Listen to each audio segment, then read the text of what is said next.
कल हम लोगों ने कहाँ तक किया था? क्वेश्चन दिया था गेम रिकॉर्डर। अच्छा, पावर का क्वेश्चन था।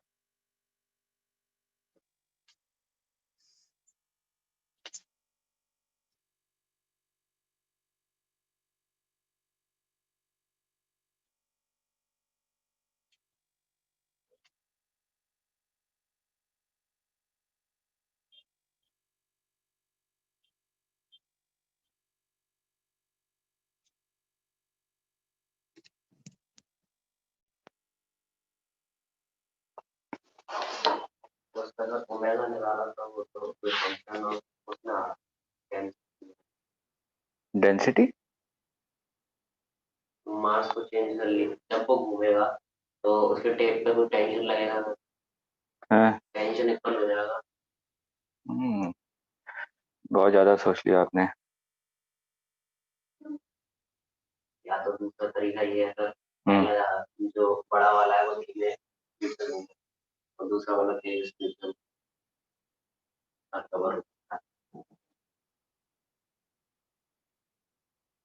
होता है।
1 मिनट वेट कीजिएगा।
वीडियो ऑन कर लीजिए।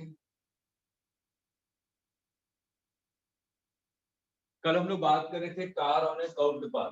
जब मैंने कहा था कि अगर प्लेन रोड है और प्लेन रोड से अगर कार अगर आपकी मूव कर रही है सर्कुलर पाथ में, तो हम लोगों ने देखा था कि कार अगर कांस्टेंट स्पीड से मूव कर रही है तो वहां पे पूरा का पूरा फ्रिक्शन क्या प्रोवाइड कर रहा था, सेंट्रीपिटल फोर्स। लेकिन मैंने कहा था कि अगर मैं वेरिएबल स्पीड से मूव करूंगा तो फ्रिक्शन का एक कंपोनेंट आपको सेंट्रीपिटल फोर्स प्रोवाइड करेगा और फ्रिक्शन का एक कंपोनेंट आपको टेंजेंशियल फोर्स प्रोवाइड करेगा, ठीक है। तो अगर मैं वेरिएबल स्पीड से अगर मैं कर्व्ड पाथ पे मूव करना चाहता हूं तो मेरे को कार की स्पीड कम होगी इन कंपैरिजन टू अगर मैं कांस्टेंट स्पीड से मूव करता हूं, ठीक। अब हम लोग बात करते हैं कि अगर मैं किसी बैंकिंग ऑफ रोड, अगर बैंक रोड है, बैंक रोड का मतलब क्या हुआ, ये प्लेन रोड था आपका, इसको मैंने हल्का सा इंक्लाइंड कर दिया। आपने रेसिंग ट्रैक पे देखा होगा रोड आपकी ऐसे होती है, ठीक है, हल्की सी इंक्लाइंड होती है। तो मैंने कहा कि अगर आपकी इंक्लाइंड है, अब मैं कार की बात करूं, मान लीजिए कार, ठीक, तो थोड़ा सा सिर्फ और सिर्फ कार को देखेगा। मैंने कहा कि इंक्लाइंड रोड है, कार तो आपकी ऐसी मूव कर रही है, ठीक। अगर मैं सिंपल कार को देखूं तो कार क्या कर रहा है, सर्कुलर मोशन, ठीक है। मैंने कहा कि कार की स्पीड कितनी है, v है, ठीक। तो कार की स्पीड v थी, तो इस पे जो सेंट्रीफ्यूगल फोर्स लगेगा वो किस डायरेक्शन में लगेगा, आउटवर्ड डायरेक्शन में। तो मैंने यहाँ पे कहा कि इस पे जो सेंट्रीफ्यूगल फोर्स लग रहा है वो बाहर की तरफ लग रहा है mv²/r। नॉर्मल, नॉर्मल इस डायरेक्शन में लगेगा और नीचे की तरफ क्या लग रहा है, mv। तो हम लोग बैंक रोड पे पहला केस के बारे में स्टडी कर रहे हैं जब फ्रिक्शन की वैल्यू क्या है, 0। मैंने कहा कि फ्रिक्शन नहीं है। अगर मैं यहाँ पे इसके कंपोनेंट्स को डिवाइड करूं तो देखिए ये थीटा है तो ये भी आपका थीटा होगा, इसका एक कंपोनेंट इस पाथ में आ जाएगा आपका mg cos sorry sin theta, mg sin theta, और इस वाले पाथ के ऊपर की तरफ क्या आ जाएगा, mv²/r का एक कंपोनेंट, ठीक। ये थीटा है तो ये भी थीटा होगा, ये हो जाएगा mv²/r cos थीटा। एक इधर कंपोनेंट आ जाएगा mg cos थीटा और एक कंपोनेंट आ जाएगा mv² का mv²/r sin थीटा, ठीक है। तो ये हमने बैलेंस कंडीशन, मतलब कि हम लोग बात कर रहे हैं कि कार आपका क्या कर रहा है, सर्कुलर मोशन कर, ठीक है। अगर मैं यहाँ पे देखूं तो नॉर्मल की वैल्यू क्या आ रही है, mg cos theta plus mv²/r sin theta, ठीक। ये जो कार है ये ऊपर या नीचे मूव नहीं कर रहा है, इसका मतलब ये इंक्लाइंड सरफेस के अलोंग रेस्ट पोजीशन पे, ऐसा तो नहीं कि अगर ऐसा कर्व्ड पाथ है तो मूव करते करते गाड़ी नीचे स्लाइड कर जाती है, ये ऊपर चली जाती है, ऐसा नहीं होता, ठीक। तो मैंने कहा कि inclined along the inclined plane net force कितना होना चाहिए, 0। अगर नेट फोर्स अगर इंक्लाइंड प्लेन के अलोंग 0 है, इसका मतलब mg sin theta is equal to mv²/r cos theta. तो यहां से v sin upon cos g tan theta is equal to v²/r। तो v इज इक्वल टू आ जाएगा √g r tan थीटा। तो अगर मैं दूसरे सेंस में बात करूं, मैंने कहा कि अगर मैं इतनी स्पीड से कार को मूव करूंगा बैंक रोड पे तो मेरे को फ्रिक्शन की कोई रिक्वायरमेंट नहीं है, ठीक है। इस वाले केस में यहाँ पे कार आपकी स्लाइड नहीं करेगी और स्टैटिक फ्रिक्शन की वैल्यू कितनी होगी, 0, ठीक है।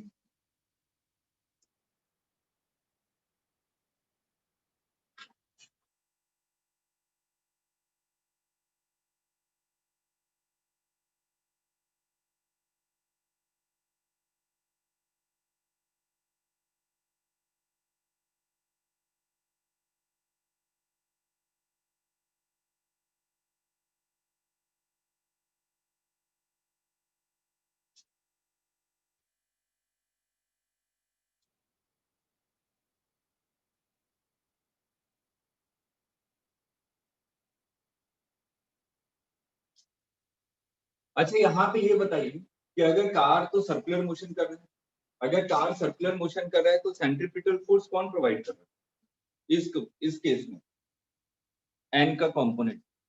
ध्यान से अगर देखिए ये थीटा है तो ये भी थीटा होगा, ठीक। एन का एक कंपोनेंट इस डायरेक्शन में होगा, n sin थीटा। ठीक है, तो यहाँ पे नॉर्मल का कंपोनेंट आपको सेंट्रीपिटल फोर्स प्रोवाइड कर रहा है, लेकिन अगर मैं किसी प्लेन रोड पे कर्व्ड पाथ पे मूव करूं तो वहां पे नॉर्मल का कोई कंपोनेंट नहीं आता अंदर की तरफ।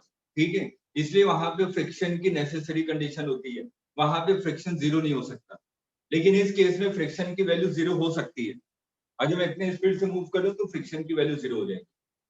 क्लियर है, यहाँ पे नॉर्मल का component necessary centripetal force provide कर रहा है। अब लॉजिकली हम लोग सेकंड केस के बारे में बात करें, अगर v की value less than under root g r tan theta है, इसका मतलब क्या हुआ कि मैं पार्टिकल कार की स्पीड को क्या कर रहा हूं, डिक्रीज कर रहा हूं। अगर मैं कार की स्पीड को डिक्रीज करूंगा तो कौन सी वैल्यू कम हो जाएगी, mv square by r cos theta, ये वैल्यू कम हो गई। अगर ये वैल्यू कम हो गई इसका मतलब कार की टेंडेंसी होगी नीचे आने की।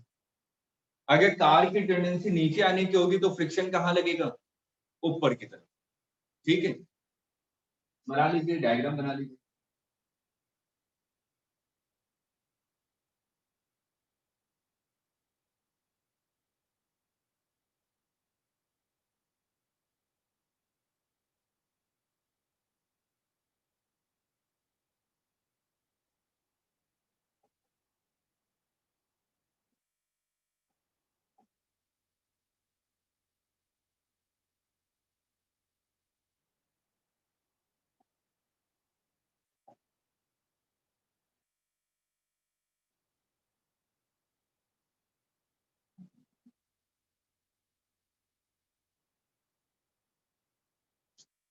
मैं सिर्फ डायग्राम एफबीडी पे आ रहा हूँ।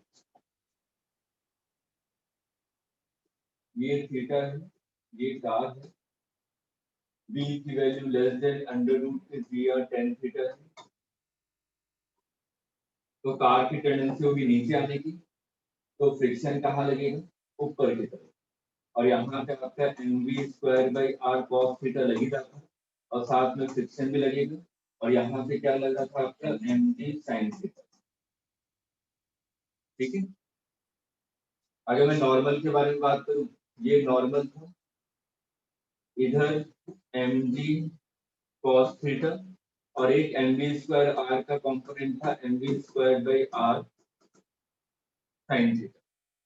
ठीक है, अब ये तो आपका रेस्ट पोजीशन पे ना, स्लाइड नहीं कर रहा। अगर स्लाइड नहीं कर रहा तो फ्रिक्शन इज इक्वल टू कितना हो जाएगा, mg sin theta minus mv square by r cos theta. ठीक, और ये वैल्यू क्या होनी चाहिए, less than equal to mu into n, क्योंकि स्टैटिक फ्रिक्शन है। ठीक, और नॉर्मल की वैल्यू यहाँ से n is equal to mv square by sin theta plus mv cos। ठीक है, इसको जब हम लोग फाइनली सिंप्लीफाई करते हैं, ये आप बता सकते हैं मैं वेलोसिटी को डिक्रीज कर रहा हूँ, मैं वेलोसिटी को क्या कर रहा हूँ, under root g r tan theta से कम कर रहा हूँ। तो यहाँ पे जो मेरे को वेलोसिटी मिलेगी वो मेरे को मिनिमम मिलेगी कि मैक्सिमम मिलेगी, मिनिमम है ना, डिक्रीज कर रहा हूँ, मेरे को तो वेलोसिटी मिनिमम मिलेगी। तो जो मिनिमम वेलोसिटी आती है, ये सॉल्व कर लेंगे ना, मैं डायरेक्ट रिजल्ट लिख रहा हूँ, इसको सॉल्व करने के बाद जो रिजल्ट आएगा, तो v minimum is equal to g r tan theta minus mu divided by 1 plus mu tan theta under, ये मेरे को मिनिमम वेलोसिटी मिलती है।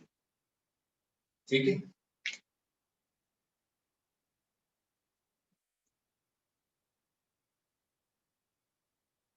नोट के लिए हम तक। सेकंड केस में मैंने कहा कि स्पीड को आपने इंक्रीज कर दिया, v greater than g r tan theta.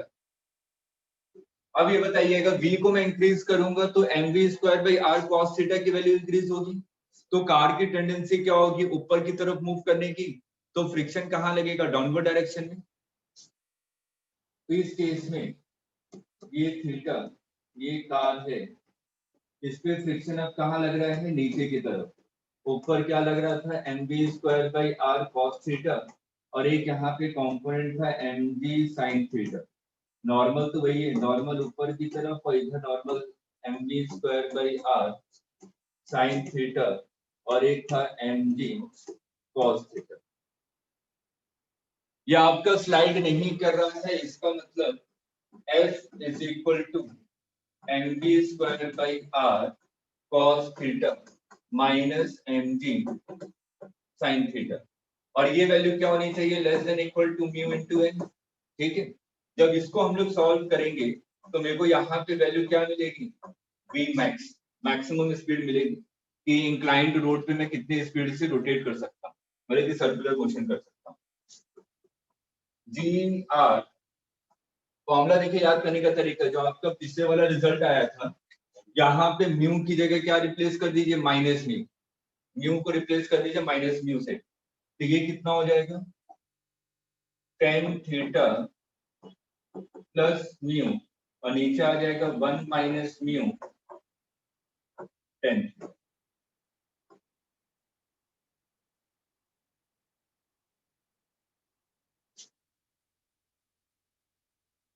Clear है? तो अभी आपने कहा कि अगर मेरे को बैंक्ड रोड पे कार को सर्कुलर मोशन करना है तो वी मैक्स और वी मिनिमम के बीच में कार की स्पीड कुछ भी हो सकती है। ठीक है, थोड़ा सोच के बताइएगा, मेरे को रेंज निकालना है, रेंज ऑफ स्पीड। ठीक है, कार की स्पीड की रेंज निकालनी है बैंक्ड रोड पे, तो क्या रेंज आनी चाहिए, 0 से वी मैक्स आएगी सर। 0 क्यों आएगा सर क्योंकि 0 रहनी चाहिए, अगर वी जैसे बैंक रोक की मिनिमम स्पीड ये दे रखी है under root g r sine theta, ये होगी तो फिर हम खड़े ही नहीं रह पाएंगे। तो उसकी कंडीशन क्या है,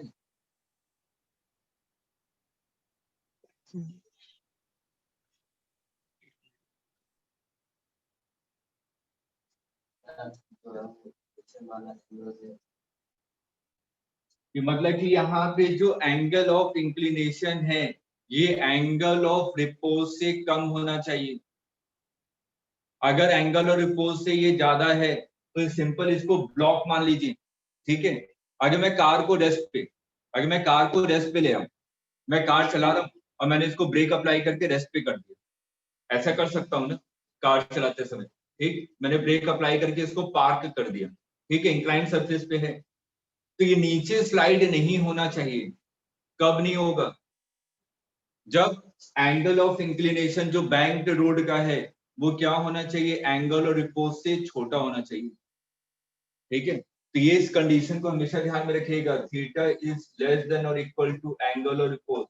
ये क्वेश्चन में दिया नहीं रहेगा, ये आपको मानना पड़ेगा।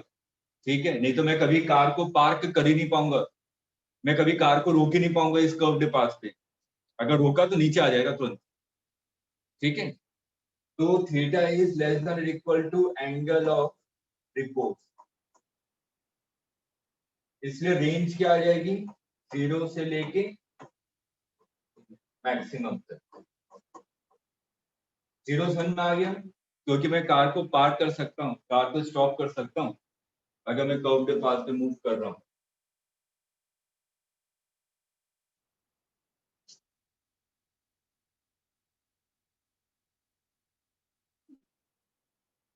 क्लियर है?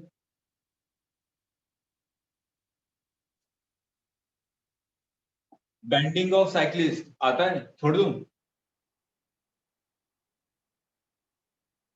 हो जाएगा। ठीक है, तो बेंडिंग ऑफ साइक्लिस्ट को मैं छोड़ रहा हूँ।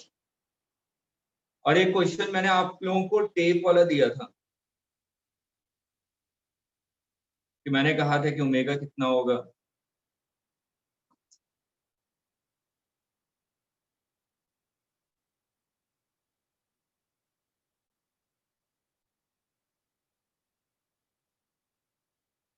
किसने किया,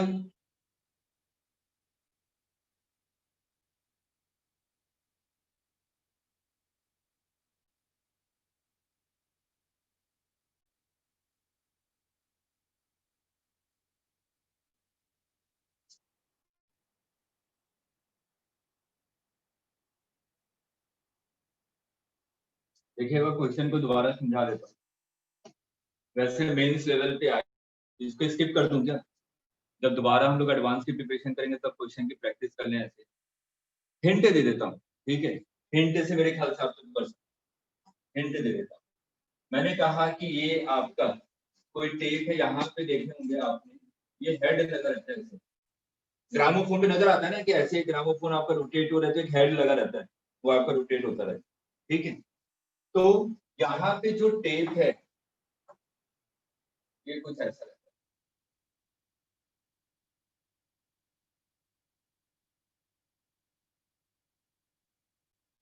ऐसे होता है ना कर्व, ये रोटेट होता रहता है, एक रील यहाँ पे कम होती रहती है और ये बढ़ती रहती है, ठीक है? तो मेरे से यहाँ पे पूछा गया ये जो इसकी स्पीड है ये कांस्टेंट है। अगर वेरिएबल स्पीड होगा तो हेड रीड ही नहीं कर पाएगा, ऑडियो सिग्नल को सही से कन्वर्ट नहीं कर पाएगा, तो ये कांस्टेंट स्पीड से हेड आपका हेड पे ही आपको मूव करता रहता है, ठीक?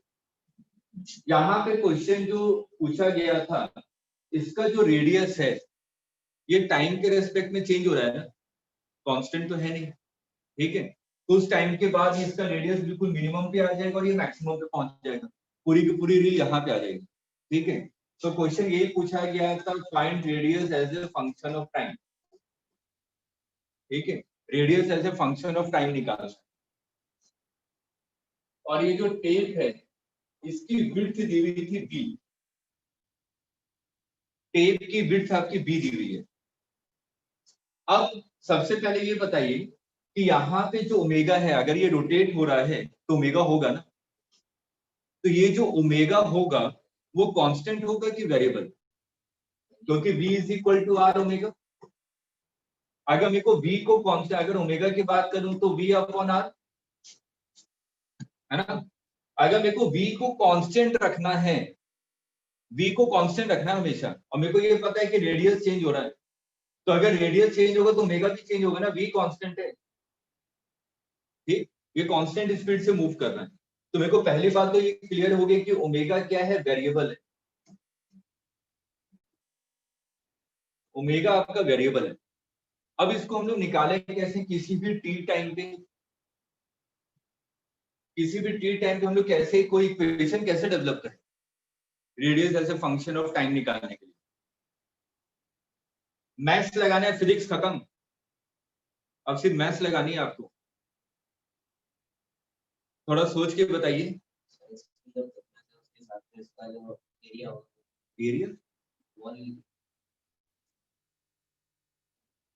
एरिया कहां से आ गया?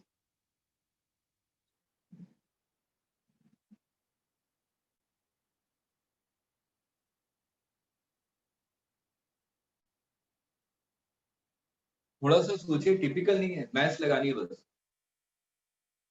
अच्छा ये बताइए, अगर एक कंप्लीट रोटेशन हो रहा है, अगर वन कंप्लीट रोटेशन हो रहा है तो कितना रेडियस कम हो जाएगा? बी,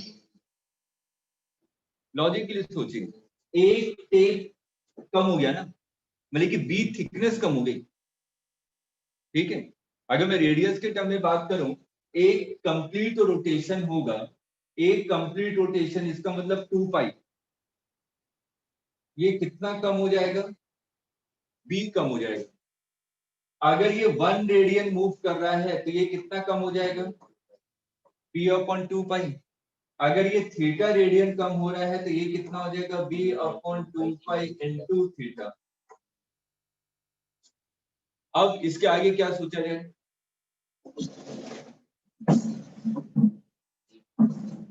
रिलेशन आपको पता है v is equal to r omega, तो v इज इक्वल टू अगर आर ओमेगा लिखूं,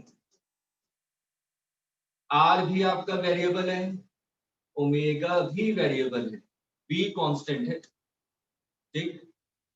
ओमेगा को क्या लिख सकता हूं? d theta upon dt। R को क्या लिखूं? आर को बता सकते हैं किसी भी टाइम पे रेडियस, आपके सामने लिखा हुआ सब कुछ, यूनिटरी मेथड से बताइए क्या लिखूं?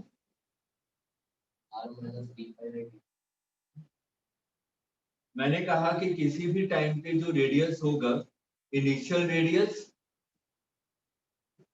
इनिशियल रेडियस माइनस ये वाला, यही होगा ना अगर थीटा रोटेट किया है तो,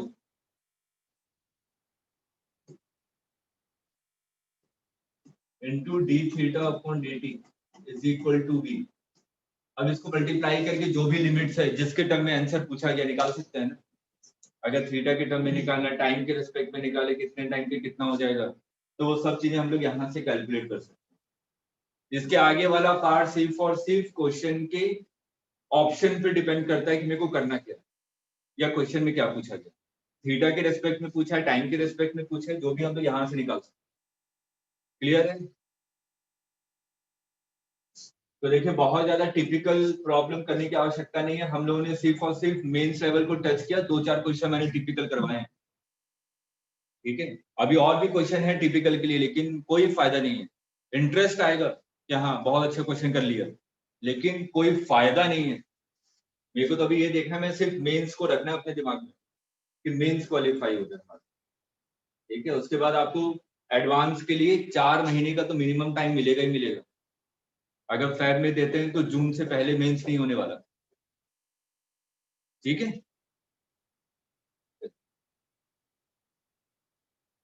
तो सर्कुलर में मेरे ख्याल से इतना काफी है। ठीक है, तो सर्कुलर पार्ट आपका खत्म हो गया। अब हम लोग स्टार्ट कर रहे हैं वर्क पावर एनर्जी।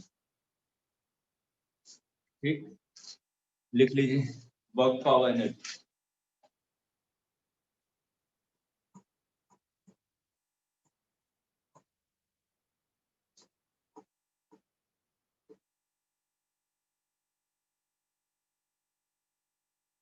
अगर हम लोग यहाँ पे वर्क को डिफाइन करें, देखो बेसिक चीज है। अगर मैं स्मॉल वर्क डन को डिफाइन करता हूँ तो क्या लिखूंगा, एफ डॉट डीएल। आपने वर्क डन पढ़ा है ना, work done is equal to f dot s होता है। ठीक है, तो मैं स्मॉल वर्क डन को डिफाइन कर रहा हूँ, तो small work done is equal to कितना हो जाएगा, एफ डॉट डीएस। तो सबसे पहले ये बताइए डीएस का मतलब क्या है, डिस्प्लेसमेंट ऑफ पार्टिकल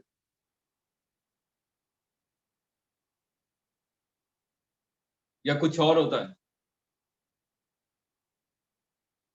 डीएस किस चीज को डिनोट कर रहा है, स्मॉल डिस्प्लेसमेंट किसका,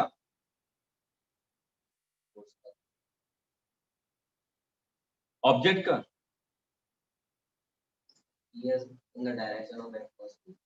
लेकिन डीएस क्या है, Displacement किसका, object का जिसका पुल लगाएगा। मतलब कि ऑब्जेक्ट का डिस्प्लेसमेंट है, पक्का।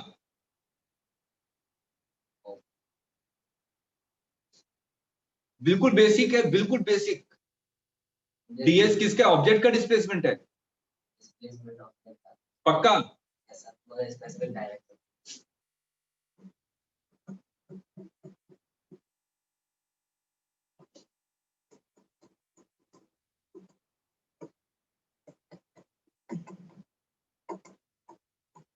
Displacement of point of application. ठीक है, जो डिस्प्लेसमेंट, ये जो डीएस है, ये किस चीज को डिनोट करता है, displacement of point of application, object का डिस्प्लेसमेंट नहीं। ये बेसिक डेफिनेशन है। ठीक, डीएस किस चीज को डिनोट करता है, जिस पॉइंट पे आपने फोर्स अप्लाई किया है वो पॉइंट अपनी इनिशियल पोजीशन से कितना डिस्प्लेस हो गया। जैसे कि हम लोग एनएलएम या जितने भी हम लोग क्वेश्चन करते हैं उसमें हम लोग क्या मानते हैं कि ये जो ब्लॉक है ये रिजिड बॉडी है। ठीक, अगर ये रिजिड बॉडी है और मैंने यहाँ पे अगर फोर्स अप्लाई किया, ये मान लीजिए ए पॉइंट पे आपने एफ फोर्स अप्लाई किया, तो ये बॉडी मान लिया मैंने कि एक्स डिस्टेंस इसने कवर किया। तो अगर बॉडी ने एक्स डिस्टेंस कवर किया है तो पॉइंट ऑफ एप्लीकेशन ने भी तो एक्स डिस्टेंस कवर किया है, क्योंकि रिजिड बॉडी है। ठीक है, अगर रिजिड बॉडी है तो जितनी बॉडी मूव करेगी उतना ही पॉइंट ऑफ एप्लीकेशन भी मूव करेगा। इसलिए हम लोग यहाँ पे ध्यान ही नहीं देते हैं कि ये पॉइंट ऑफ एप्लीकेशन का डिस्प्लेसमेंट होता है। लेकिन अगर मैं रिजिड बॉडी के अलावा अगर मैं ले लूं कि ये स्पंज है, ठीक, और इस वाले पॉइंट पे आपने फोर्स अप्लाई किया और ये वॉल के अगेंस्ट रखा हुआ, अगर मैं इस वाले पॉइंट पे फोर्स अप्लाई करूंगा तो ये क्या हो जाएगा, कुछ ऐसा कंप्रेस हो जाएगा। ठीक, बॉडी मूव किया क्या अपनी पोजीशन से, नहीं हुआ ना, तो आप क्या कहेंगे, वर्क डन कितना हो गया, 0। अगर ये नहीं पढ़ा होता, क्योंकि आपके दिमाग में क्या था कि किसका डिस्प्लेसमेंट होता है, ऑब्जेक्ट का, ठीक। तो इस वाले केस में ऑब्जेक्ट तो अपनी पोजीशन से मूव किया ही नहीं, क्योंकि वॉल के अगेंस्ट लगा के रखा हुआ आपने, लेकिन पॉइंट ऑफ एप्लीकेशन मूव कर गया। इसलिए यहाँ पे जो वर्क डन होगा नॉट इक्वल टू 0 है। क्लियर है क्यों 0 नहीं है? क्योंकि पॉइंट ऑफ एप्लीकेशन आपका मूव कर गया। ठीक है, नोट कर लीजिए।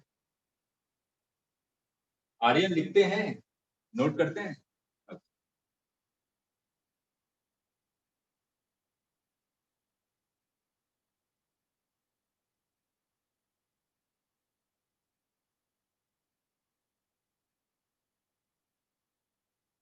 नोट कर लिया? नोट करने के बाद बता दीजिएगा।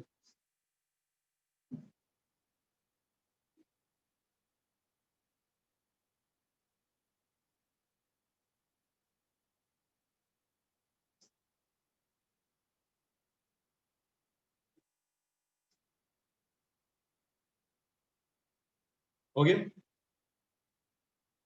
ठीक। अब हम लोगों ने कहा कि small work done is equal to f dot ds. अगर मेरे को टोटल वर्क डन निकालना है, जो वर्क डन है ये आपका स्केलर क्वांटिटी है कि वेक्टर क्वांटिटी? स्केलर, ठीक है। और इसकी यूनिट क्या होती है?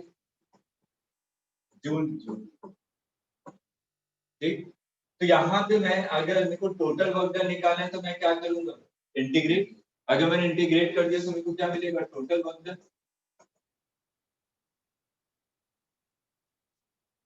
फोर्स को वेक्टर फॉर्म में कैसे लिखें? फोर्स को मैं वेक्टर फॉर्म में लिख सकता हूं, एफ एक्स आई कैप प्लस एफ आई जे कैप प्लस एफ जेड के कैप। रेक्टेंगुलर फॉर्म में मैंने लिख दिया। उसी तरीके से अगर मैं स्मॉल डिस्प्लेसमेंट के बारे में बात करूं तो इसको लिखूंगा डी एक्स आई कैप प्लस डी वाई जे कैप प्लस डी जेड के कैप। ठीक। अगर मैं दोनों का डॉट प्रोडक्ट लूं तो स्मॉल वर्क डन, मतलब कि अगर सिंपल वर्क डन निकालूं तो work done is equal to क्या हो जाएगा? Integration of f x d x f y d y plus f z d z. ठीक है, ये आपका जनरल फॉर्मूला हो गया वर्क डन निकालने। F x d x plus f y d y plus f z d z, इसको integrate करने से हमें क्या मिलेगा? Net work done. ठीक है, इस पे क्वेश्चन करवाने की जरूरत है क्या? हो जाएगा ना, कि फोर्स मैंने वेक्टर फॉर्म में दे दिया और मैंने कहा कि पार्टिकल पहले 1,0 पे था और पार्टिकल आपका 3,4 पे पहुंच गया। निकाल सकते हैं डायरेक्ट लिमिट पुट करके। ठीक।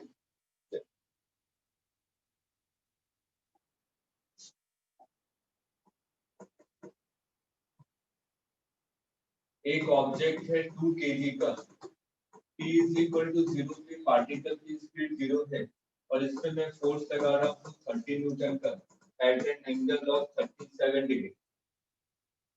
मेरे से पूछा गया फाइंड वर्क डन बाय, और फ्रिक्शन भी ले लेते हैं, म्यू इज इक्वल टू 0.5। मैंने पूछा find work done by 30 Newton in 2 second. 2 second में 30 न्यूटन ने कितना वर्क डन किया? सिंपल सा क्वेश्चन है, जल्दी से निकालिए।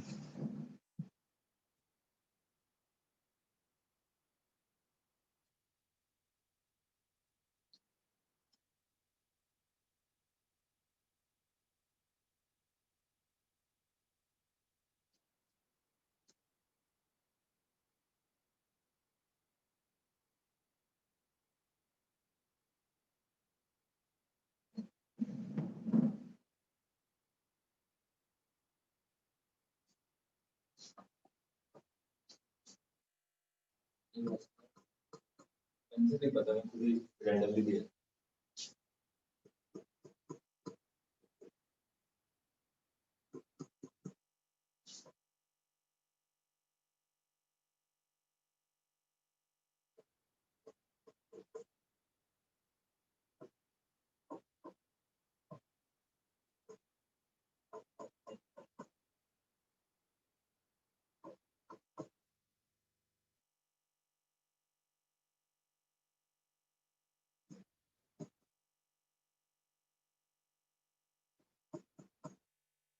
देखिए एफबीडी सही है, मैंने इसके कंपोनेंट्स ब्रेक कर दिए, इधर कितना आ जाएगा 24 न्यूटन, इधर आ जाएगा 18 न्यूटन, नीचे आ रहा है आपका एम के, ऊपर आ जाएगा नॉर्मल। तो मैं सबसे पहले नॉर्मल की वैल्यू निकालूंगा, तो नॉर्मल कितना हो जाएगा 20 माइनस 18 2 न्यूटन, ठीक है। और मेरा फ्रिक्शन इज इक्वल टू क्या होता है म्यू इनटू एन, एन की वैल्यू कितनी आ रही है 2 न्यूटन, तो यहाँ पे फ्रिक्शन की वैल्यू कितनी हो जाएगी 1 न्यूटन, ठीक है। अब अगर मैं ब्लॉक को देखूं तो ब्लॉक तो आपका इस डायरेक्शन में मूव करेगा, अगर ब्लॉक इस डायरेक्शन में मूव कर रहा है तो राइट डायरेक्शन पे नेट फोर्स कितना है 24 माइनस 1 23, तो एक्सीलरेशन कितना हो जाएगा net force 23 divided by 2 11.5 metre पर सेकंड स्क्वायर, ठीक है। तो ये मेरे को एक्सीलरेशन मिल गया, ये एक्सीलरेशन क्या आ रहा है कांस्टेंट आ रहा है, अगर एक्सीलरेशन कांस्टेंट है इसका मतलब इक्वेशन ऑफ मोशन मेरे लिए वैलिड है। तो s is equal to ut plus half at square, u तो 0 है, तो हाफ a की वैल्यू 23/2 इंटू टी स्क्वायर, तो ये कितना आ जाएगा 23 मीटर, मतलब कि पार्टिकल अपनी पोजीशन से कितना डिस्प्लेस हो गया 23 मीटर डिस्प्लेस हो गया। मेरे को यहाँ पे पूछा गया था find work done by 30 Newton, 30 Newton ने कितना वर्क डन किया है, तो मैं यहाँ पे क्या लिखूंगा work done by 30 newton is equal to force into displacement, 30 newton का 24 न्यूटन कंपोनेंट है जो कि इसको मूव करवा रहा है, ठीक है। 30 इंटू डिस्प्लेसमेंट मत कर दीजिएगा, ठीक है। तो यहाँ पे मैं क्या लिखूंगा कि 24 न्यूटन के कारण पार्टिकल डिस्प्लेस हुआ और ये इस डायरेक्शन में डिस्प्लेस हुआ, कितना डिस्प्लेस हुआ 23, तो ये आंसर हो गया। और फॉर्मूला भी आप लोग लगाते हैं तो ये लगाते हैं एफ एस कॉस थीटा, तो एफ कॉस थीटा का मतलब ये होता है कि डिस्प्लेसमेंट के डायरेक्शन में फोर्स का कंपोनेंट। क्लियर है यहाँ तक, ठीक, इसको नोट कर लीजिए फिर आगे चलते हैं।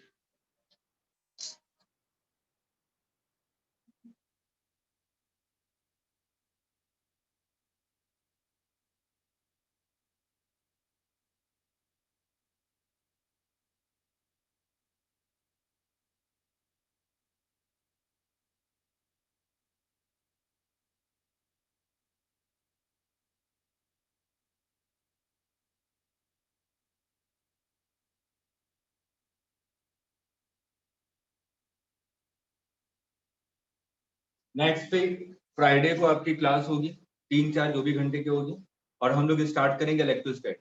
मैंने ये प्लानिंग की है कि हर एक फ्राइडे को जो मैं क्लास लूंगा, जो एक्स्ट्रा क्लास ले रहा हूँ उसमें मैं 12th को पैरेलली स्टार्ट कर दूँ, और रेगुलर क्लास में 11th आपकी चलती रहेगी, ठीक है। कोशिश यही रहेगी कि जैन लास्ट तक हो जाए सिलेबस, और आर्यन हो जाएगा, टेंशन मत लीजिए, और सही से करवा दूंगा, ठीक है। मान लीजिए एक आपका ट्रक है और ये इस डायरेक्शन में मूव कर रहा है 4 मीटर पर सेकेंड, इसके ऊपर एक वेज रखा हुआ है जो कि फिक्स है, और ये एंगल है 37 डिग्री। यहाँ पे एक ब्लॉक है, मान लीजिए 2 kg का ब्लॉक है जो कि rest with respect to wedge, जो 2 kg का ब्लॉक है वेज के रेस्पेक्ट पे क्या है रेस्ट पोजीशन पे है। तो आपसे पूछा गया find work done by friction in 2 second, friction ने कितना वर्क डन किया 2 सेकंड।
देखिए यहाँ पे मैंने क्या किया, 2 kg पे अगर मैं नीचे की तरफ देखूं तो फोर्स कितना लगेगा, mg sin थीटा।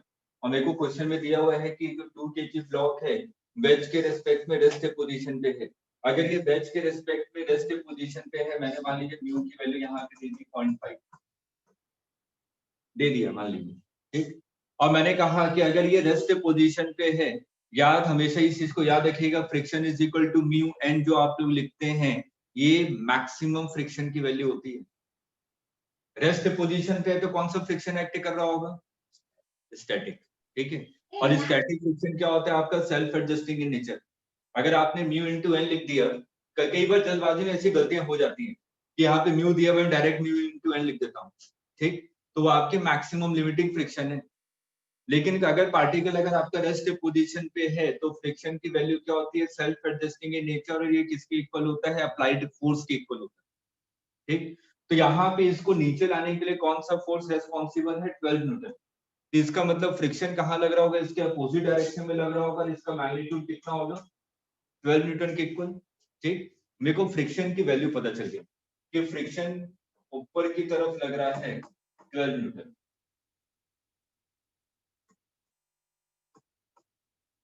ये थीटा है और पार्टिकल डिस्प्लेस कहाँ हो रहा है, इस डायरेक्शन में, है ना। ये ट्रक तो ऐसे ही जा रहा है ना, ठीक। और ये कितनी स्पीड से जा रहा है, 4 मीटर पर सेकेंड। तो 2 सेकंड में ये कितने डिस्टेंस कवर कर लेगा, 8 मीटर, है ना। तो ये एंगल कितना हो जाएगा, 180 माइनस थीटा। तो ये एंगल 180 माइनस थीटा।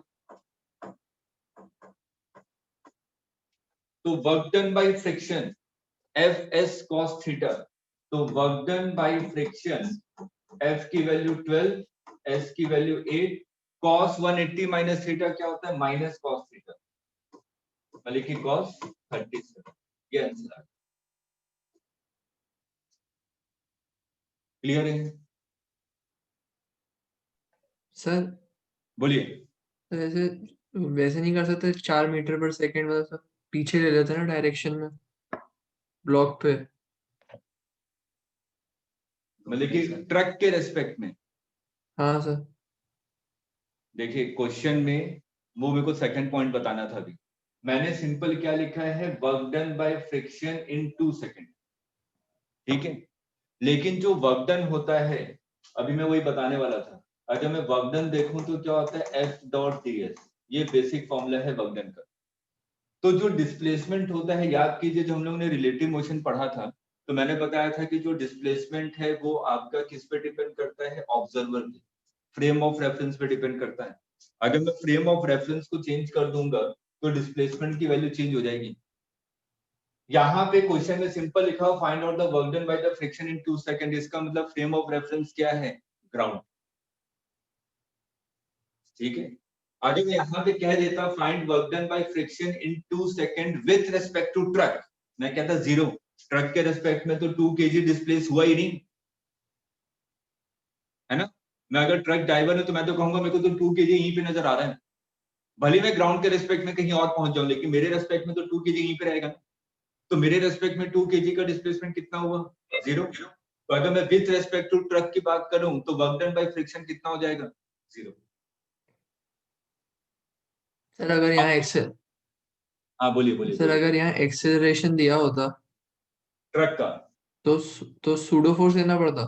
सूडो लेना पड़ता।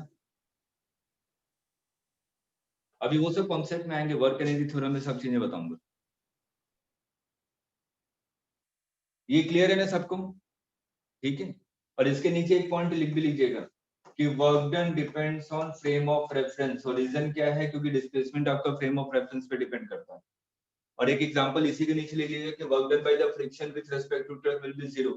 क्यों, क्योंकि 2 kg तो ट्रक के रेस्पेक्ट में उसी पोजीशन पे है, तो 2 kg का displacement with respect to truck कितना है, 0।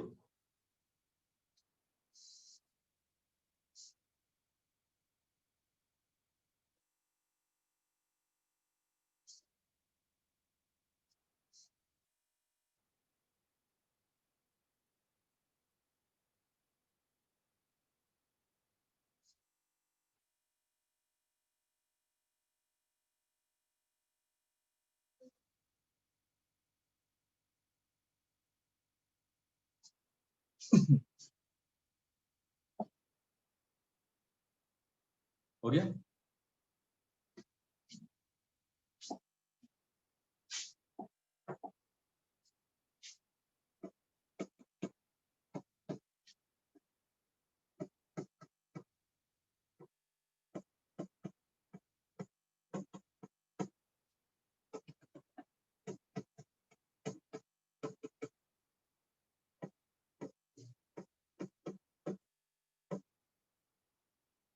मैंने कहा कि 2 kg का ब्लॉक है, इस पे मैं फोर्स लगा रहा हूँ 2x + 5, जो कि फोर्स है वो वेरिएबल है, वो x पे डिपेंड कर रहा है, ठीक। तो मैंने कहा कि अगर इस ब्लॉक को मेरे को 5 मीटर मूव करना है तो वर्क डन कितना होगा? Find work done by force to move the block by 5 metre. Simple सा क्वेश्चन है, बहुत simple. Find work done by force to move block by 5 metre. तो सिंपल मेरे को क्या पता है कि मैं स्मॉल वर्क डन निकालूंगा, उसके बाद उसको इंटीग्रेट कर दूंगा। जिस डायरेक्शन में फोर्स लग रहा है पार्टिकल का डिस्प्लेसमेंट भी उसी डायरेक्शन में, तो F डॉट dx कितना हो जाएगा? सिंपल F dx, क्योंकि cos 0 की वैल्यू 1। तो मैं यहाँ पे work done is equal to लिखूंगा 2x + 5 into dx integration. Particle पहले कहाँ पे था? 0,0 पे, और पार्टिकल कहाँ पे पहुंच गया? 5,0 पे। इसका मतलब x डायरेक्शन में कितना मूव किया? 0 से लेके 5 तक। सॉल्व हो जाएगा, ठीक। अब अगर मैं सिंपल यहाँ पे वर्क डन के बारे में बात करूं, work done is equal to, आप लोग लिखे थे नया कॉन्सेप्ट, मतलब कि आपको पता है मैथ्स पढ़ रहे हैं इसलिए आसान है आप लोग के लिए। मैंने कहा कि यहाँ पे work done is equal to, आपने लिखा इंटीग्रेशन ऑफ F dx, ठीक। तो इंटीग्रेशन का मतलब क्या होता है? एरिया अंडर द कर्व, ठीक। अगर मैंने क्वेश्चन को थोड़ा सा चेंज करके अगर मैं इस हिसाब से दे देता, मैंने कहा कि ये कर्व है, ये x डायरेक्शन है और ये आपका s है। फोर्स और x के बीच में आपको ग्राफ गिवन है। अब मैंने कहा कि फोर्स और x के बीच में ग्राफ ये है, ये 2 मीटर है, ये 4 मीटर है और ये कितना है? 10 न्यूटन। तो मैंने पूछा कि find work done to move the block from origin to 4,0। निकाल सकता हूँ क्या? एरिया अंडर द कर्व, ठीक है। तो लिखिए, छोटा सा एग्जांपल साथ में रहेगा तो कंटिन्यूटी बनी रहेगी, कैसे ये सब पॉइंट हमने पढ़े।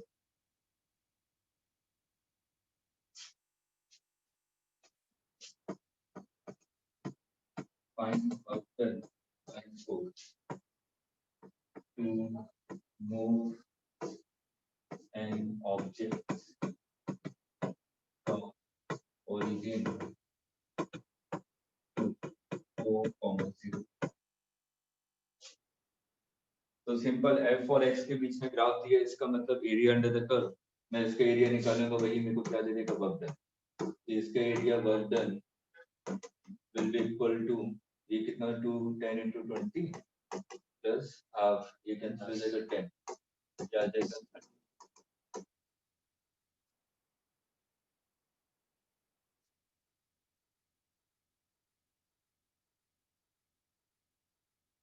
क्लियर है? ठीक।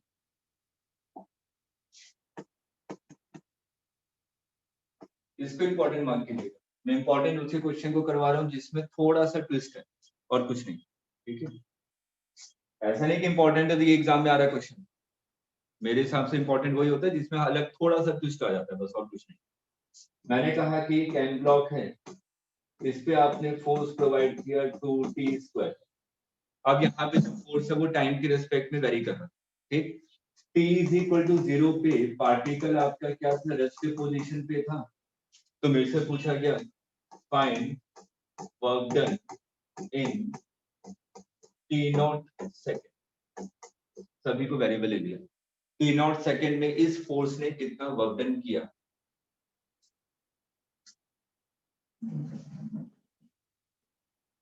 प्योर मैथ्स है, और मेरे ख्याल से आप लोगों का हो जाना चाहिए।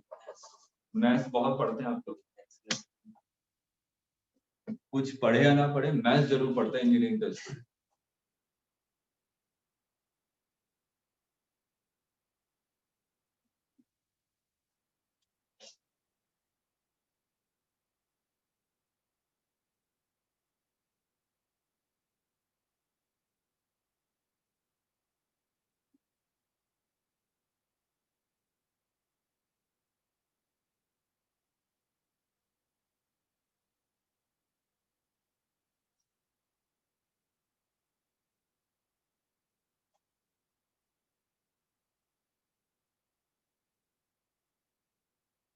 और अनुष्का इस बार आपका बोर्ड है तो बोर्ड के हिसाब से चीजों को थोड़ा सा पहले से ही प्रिपरेशन करते रहिए, नहीं तो ऐसा ना हो कि हम लोग जैन फेब तक पहुंचे और अब बोर्ड की प्रिपरेशन में पूरा जुट जाए और पूरी पुरानी चीजों को छोड़ दें। ठीक है, क्लासेस को बिल्कुल कंटिन्यू रखिए, उसके हिसाब से आज से ही मैनेज कीजिए कि हाँ 3 महीने के बाद अगर आपको बोर्ड देना है तो आपके लिए हर एक सब्जेक्ट इंपॉर्टेंट है, मार्क्स भी बहुत इंपॉर्टेंट मायने रखते हैं। तो उसके लिए अभी से बाइफरकेट कर लीजिए कि मेरे को इंग्लिश में अगर पढ़ना है तो आज मैं कम से कम पहला चैप्टर पढ़ लूंगी, उतना टाइम मैनेज करके चलिए कि 3 महीने में आपके पास बोर्ड के लिए क्लास ना छोड़नी पड़े बोर्ड के नाम। ठीक है,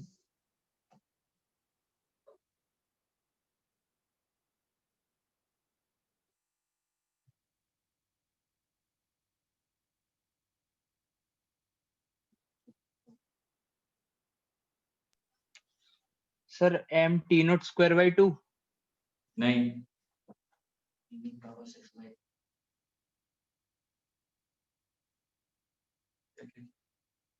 पावर 3 कुछ और भी आना चाहिए, इंटीग्रेशन देखिए कहीं गड़बड़ तो नहीं करती। पहले एक्सेलरेशन निकाला, उससे वेलोसिटी निकाली, फिर उससे डिस्प्लेसमेंट निकाला, टाइम सही कर रहे हैं लेकिन एक दो चीजें बस मिस हो।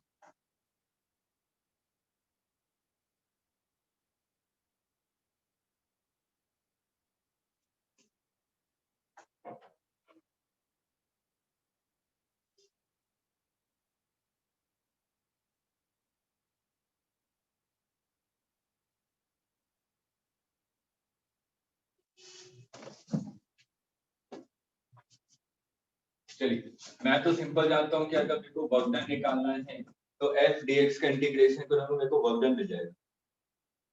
तो f dx अगर लिखूं तो 2t square into dx integration, लेकिन यहाँ पे मैं किसके रेस्पेक्ट में इंटीग्रेट कर रहा हूँ, x के रेस्पेक्ट में, वेरिएबल क्या है d। तो यहाँ पे मैं देखिए क्या करता हूँ, मैंने dt से मल्टीप्लाई किया और dt से डिवाइड किया, तो dx अपॉन dt मेरे को क्या देगा, वेलोसिटी। तो मैंने इसको लिखा 2t square v into dt। ठीक, अब इसको भी ऐसे छोड़ दीजिए क्योंकि वेलोसिटी को भी तो मेरे को t के रिस्पेक्ट में लिखना पड़ेगा। अब उसके लिए मेरे को पता है कि force is equal to mass into acceleration, तो mass into acceleration is equal to 2t square, तो a इज इक्वल टू कितना हो जाएगा 2t square divided by m। तो a को मैं क्या लिखूंगा dv ओवर dt, तो dv is equal to 2 by mt square into dt। इसको मैंने 0 से t और 0 से v इंटीग्रेट कर दिया, तो ये मेरे को मिल जाएगा v is equal to 2 by 3 m t की पावर 3। अब ये वैल्यू मैं क्या करूंगा, यहाँ पे पुट कर दूंगा, तो मेरे को क्या मिल जाएगा 2t स्क्वायर, v की value 2t cube divided by 3m into dt। ये कितना हो जाएगा 4 बाई 3m t की पावर 5 dt। इंटीग्रेट करूंगा 0 से लेकर t नॉट तक, तो यहाँ पे आपको क्या मिल जाएगा, work done is equal to 4/3m t naught की पावर 6 डिवाइडेड बाई 6। ये हो जाएगा 2 t नॉट की पावर 6 डिवाइडेड बाई 9 है। आगे सुनिए,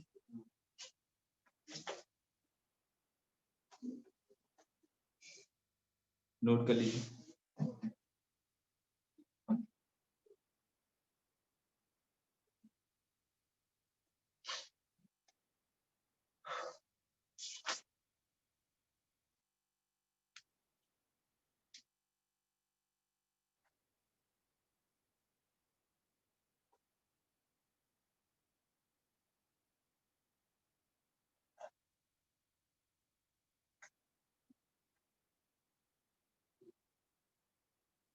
तो देखिए यहाँ पे बस कॉन्सेप्ट यही था कि यहाँ पे हम लोग dt से मल्टीप्लाई और डिवाइड करते हैं, बस यही थोड़ी सी नई चीज आई। उसके बाद तो ये सब चीजें इंटीग्रेशन और कैसे कैसे करेंगे ये सब चीजें आप लोगों को आती हैं अच्छी तरीके। क्लियर यहाँ तक? अच्छा, कोई ये बता सकता है कि जब मैं यहाँ पे इंटीग्रेट कर रहा था इस वाले पार्ट को, तो मैंने यहाँ पे जो लिमिट है टाइम की वो 0 से t नॉट क्यों नहीं ली? अगर मैं 0 से T0 ले लेता तो मेरे को यहाँ पे क्या मिलता, 2T0 की पावर 3 डिवाइडेड बाई 3 है ना। और ये वैल्यू मैं यहाँ पे पुट करता तो T0 की पावर 3m, ये तो कांस्टेंट, ये बाहर आ जाता है ना, और अंदर आपका t स्क्वायर बचता। ठीक है, खाली है उधर, कोई क्लास नहीं।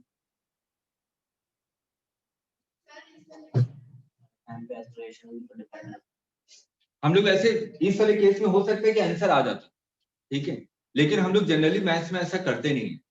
क्यों नहीं करते?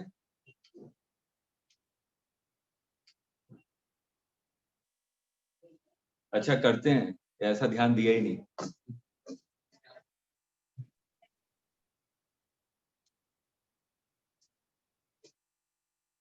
आपने हमेशा देखा होगा कि अगर कोई भी फैकल्टी जब करती है तो वो जो सबसे लास्ट वाला इंटीग्रेशन होता है उसमें जाके एक्चुअल लिमिट पुट करती है, और उससे पहले तो वेरिएबल लिमिट ही लेके चलती रहती है। नहीं दिया ध्यान कभी? या मैं भी क्वेश्चन करता हूँ तो हमेशा आखिरी में लिमिट पुट करता हूँ, उससे पहले तो वेरिएबिलिटी लेके करता हूँ। इससे पहले बहुत सारे इंटीग्रेशन वाले क्वेश्चन किए थे, स्ट्रेट लाइन क्वेश्चन। ऐसा क्यों?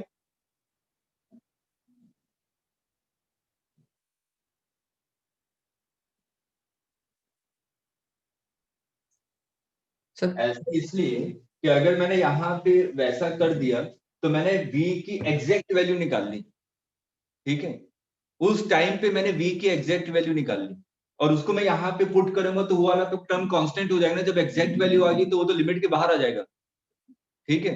तो हो सकता है कि वेरिएबल को ही मैं गायब कर दूं, ऐसा पॉसिबिलिटी हो सकती है कि यहाँ पे जो वेरिएबल आ रहा हो उसको अगर मैंने कांस्टेंट की अगर लिमिट एग्जैक्ट रख दिया तो ये तो कांस्टेंट वैल्यू हो जाएगी v की।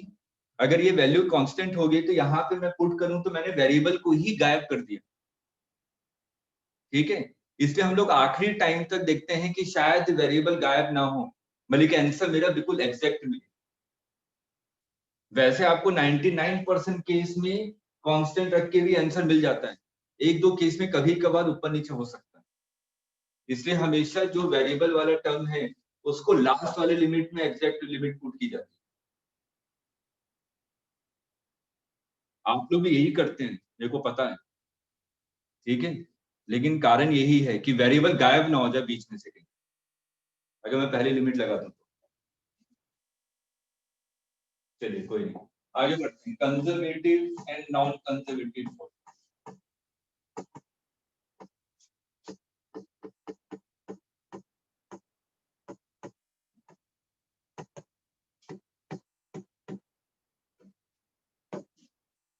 कोई बताएगा conservative and non conservative forces क्या होते हैं?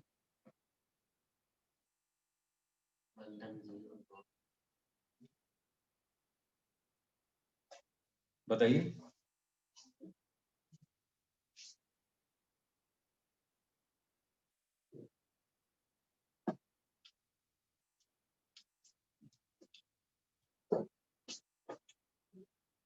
अनुष्का? पाथ पे डिपेंड करता है एक, और एक से फाइनल इनिशियल पोजीशन पे डिपेंड करता है। कौन कौन पाथ पे डिपेंड करता है? कंजर्वेटिव कि non conservative? Aryan?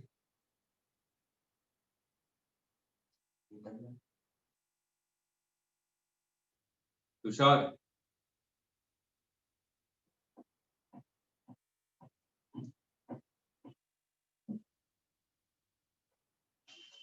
Conservative force का मतलब क्या हुआ? Work done is independent of path.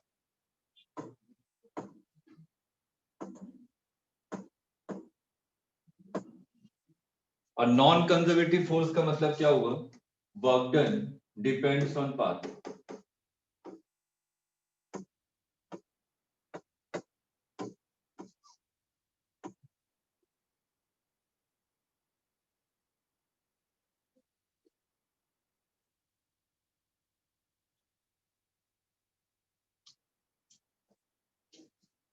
बहुत इंपॉर्टेंट टॉपिक है, इसमें इसके कारण 4 चैप्टर यूज आएंगे। एसएचएम, ग्रेविटेशन, इलेक्ट्रोस्टैट, और ये चैप्टर तो पढ़ ही रहे, ठीक है।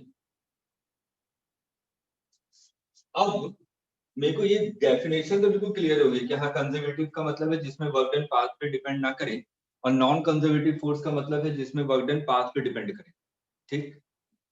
अगर मैंने आपको फोर्स लिख दिया, जैसे कि मैंने कहा कि F is equal to 2I cap plus 3J cap plus ZK cap, ये कैसा फोर्स है, कंजर्वेटिव कि नॉन कंजर्वेटिव? Non conservative. कैसे बताएं?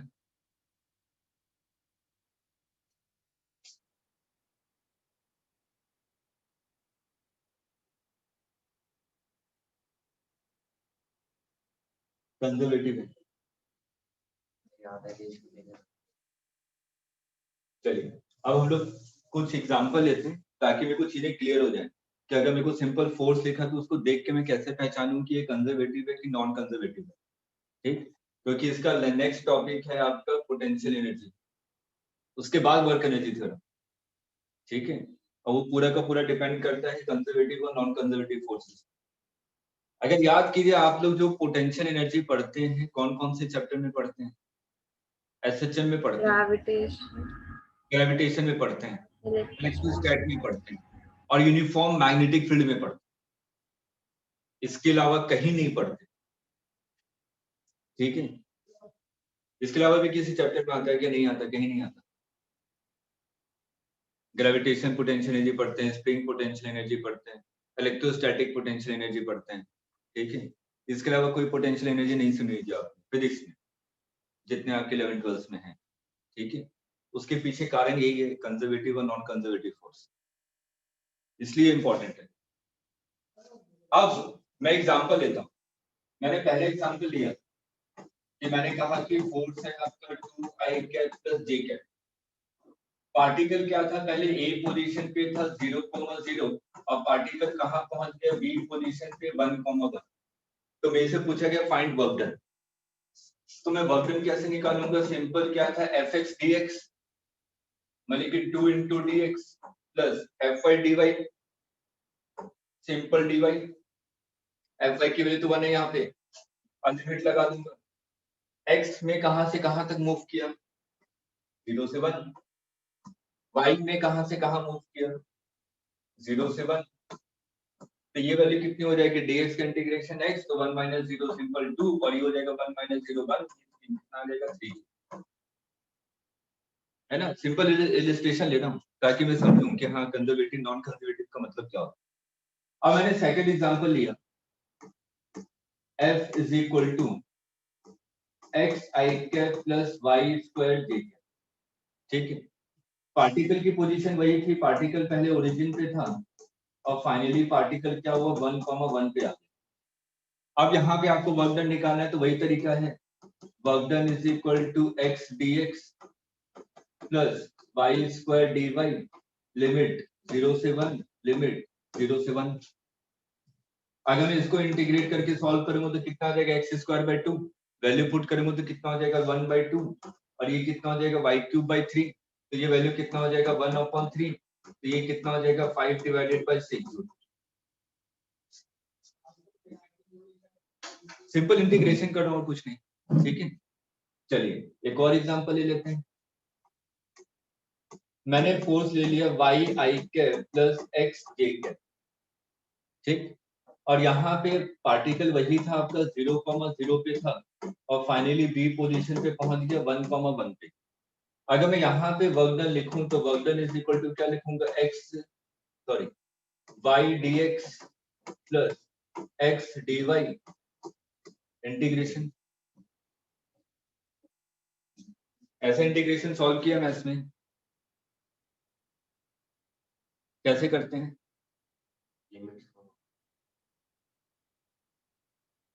dxy। हाँ, तो इसको क्या कहते हैं, परफेक्ट डिफरेंशियल फॉर्म, है ना। हम लोग यहाँ पे क्या यूज करते हैं, पार्शियल इंटीग्रेशन। अब देखिए यहाँ पर मैं किसके रेस्पेक्ट में इंटीग्रेट कर रहा हूँ, x के रेस्पेक्ट में, तो y को क्या मान लूंगा, कांस्टेंट। तो यहाँ पे कितना आ जाएगा इसका y इंटू एक्स। यहाँ पे किसके रेस्पेक्ट में इंटीग्रेट कर रहे हैं, y के रेस्पेक्ट में। वेरिएबल क्या है x, तो मैं x को कांस्टेंट मान लूंगा तो dy का इंटीग्रेशन कितना हो जाएगा y। अब देखिए ये दोनों वैल्यू सेम आ रही है ना, इसका मतलब ये जो फॉर्म है ये परफेक्ट डिफरेंशियल फॉर्म है। तो इसको मैं क्या लिख सकता हूँ, work done is equal to integration of dxy। जो चीज आई है उसी को मैं d के रेस्पेक्ट में लिख दूं, ठीक। तो यहाँ पे A पोजीशन थी 0,0 और B पोजीशन थी 1,1 और वर्क डन आपका आ रहा था इंटीग्रेशन ऑफ dxy। मैंने यहाँ पे क्या किया, xy को आपने k सपोज कर लिया। अगर मैं xy को k सपोज कर रहा हूँ तो work done is equal to क्या हो जाएगा, इंटीग्रेशन ऑफ dk। k की वैल्यू क्या थी x, y, तो लोअर लिमिट क्या हो गया, x की इनिशियल पोजीशन कितनी थी 0 और y की इनिशियल पोजीशन कितनी थी 0, तो x इंटू y कितना हो जाएगा, k की लोअर लिमिट 0, k की अपर लिमिट कितनी हो जाएगी, x की फाइनल लिमिट कितनी थी 1 और y की फाइनल लिमिट कितनी थी 1, तो k की वैल्यू कितनी हो जाएगी 1 इंटू 1 1, इंटीग्रेशन ऑफ dk कितना हो जाएगा k और लिमिट पुट करेंगे तो वैल्यू कितनी आ जाएगी 1। क्लियर है यहाँ तक। चलिए एक और एग्जांपल लेते हैं, फोर्थ एग्जांपल। मैंने कहा force is equal to y i cap, वही है, पार्टिकल ए पोजीशन पे था 0,0 और पार्टिकल बी पोजीशन पे पहुंच गया 1,1। जैसे पूछेगा find out the work done, तो मैं यहाँ पे अगर वर्क डन लिखूंगा तो work done is equal to लिखूंगा वाई डी एक्स इंटीग्रेशन, यही होगा ना, सिंपल, और तो है ही नहीं टर्म। तो यहाँ पर मेरे को किसके रेस्पेक्ट में इंटीग्रेशन करना है, एक्स के रेस्पेक्ट में, और वेरिएबल क्या है वाई। तो जब तक मैं y को as a function of x ना लिख दूं मैं इस इंटीग्रेशन को सॉल्व नहीं कर सकता, ये परफेक्ट डिफरेंशियल फॉर्म है ही नहीं, ठीक। इससे पहले वाले में परफेक्ट डिफरेंशियल फॉर्म था, लेकिन अगर इस वाले केस में देखूं, अगर इस इंटीग्रेशन को कब सॉल्व कर पाऊंगा, जब मैं y को क्या करूं, as a function of x लिख दूं। जैसे ही मैंने y को as a function of x लिख दिया तो मैं इस इंटीग्रेशन को सॉल्व कर सकता हूं। y as a function of x लिखने का मतलब क्या हुआ, इक्वेशन ऑफ ट्रेजेक्टरी या इक्वेशन ऑफ पाथ, जो भी कह लीजिए, ट्रेजेक्टरी का मतलब पाथ ही होता है, ठीक। तो अगर आपने जैसे ही इस वाले इक्वेशन में y as a function of x लिखा है, इसका मतलब क्या, आपने पाथ की इक्वेशन लिख दी, पाथ की इक्वेशन लिखी तब जाके आपने वर्क डन निकाला। इसका मतलब ये जो वर्क डन है किस पे डिपेंड कर रहा है, पाथ पे डिपेंड कर रहा है। इसका मतलब ये जो फोर्स होगा कैसा फोर्स होगा, नॉन कंजर्वेटिव फोर्स, ठीक। लेकिन इससे प्रीवियस 3 एग्जांपल आपने देखे तो उसमें मैंने कहीं पे भी y as a function of x लिखने की मेरे को कहीं पे भी रिक्वायरमेंट नहीं पड़ी, मैं तो डायरेक्ट इंटीग्रेशन को सॉल्व करता चला गया, वर्क डन की वैल्यू मेरे को मिलती गई। इसका मतलब जो इससे पहले वाले 3 एग्जांपल थे वो तीनों फोर्सेस कैसे थी, कंजर्वेटिव, ठीक। तो हमने कंक्लूजन क्या निकाला, कंक्लूजन ये निकाला कि अगर फोर्स कांस्टेंट है, जो कि पहले एग्जांपल में मैंने लिया था 2i cap plus j cap, ये तो कांस्टेंट फोर्स है, कोई वेरिएबल नहीं है, ठीक। अगर force fx i cap plus fy j cap plus fz k cap, मतलब i का कोफिशिएंट क्या हो, x वेरिएबल हो, j का कोफिशिएंट क्या हो, y वेरिएबल हो, और k का कोफिशिएंट क्या हो, z वेरिएबल हो। हम लोगों ने एग्जांपल क्या लिया था, x i cap plus y square j cap, i का कोफिशिएंट x था, j का कोफिशिएंट y था, ठीक है। अगर इस फॉर्म में फोर्स हो तो ये भी कैसा फोर्स होगा, कंजर्वेटिव। थर्ड एग्जांपल हम लोगों ने लिया था परफेक्ट डिफरेंशियल फॉर्म, जिसमें हम लोग पार्शियल इंटीग्रेशन से सॉल्व कर सकें। तो ये तीनों तरीके के फोर्सेस अगर हैं तो इसको हम लोग क्या कहेंगे, कंजर्वेटिव फोर्स,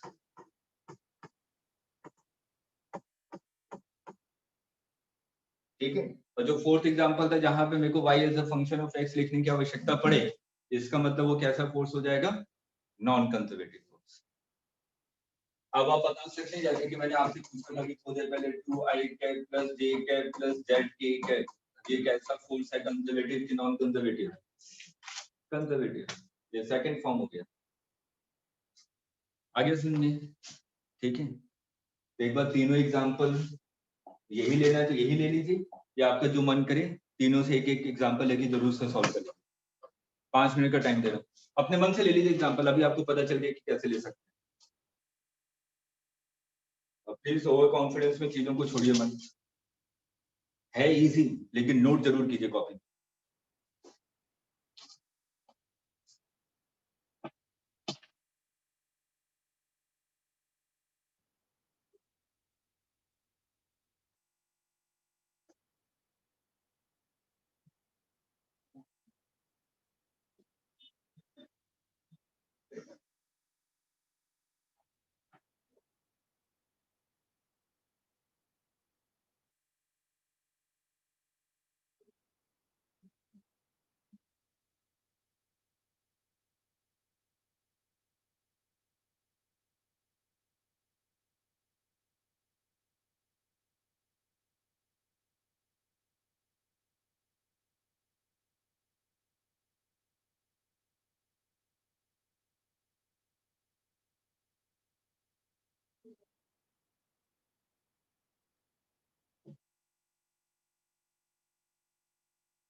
ठीक है, चीजें समझ में आ गई।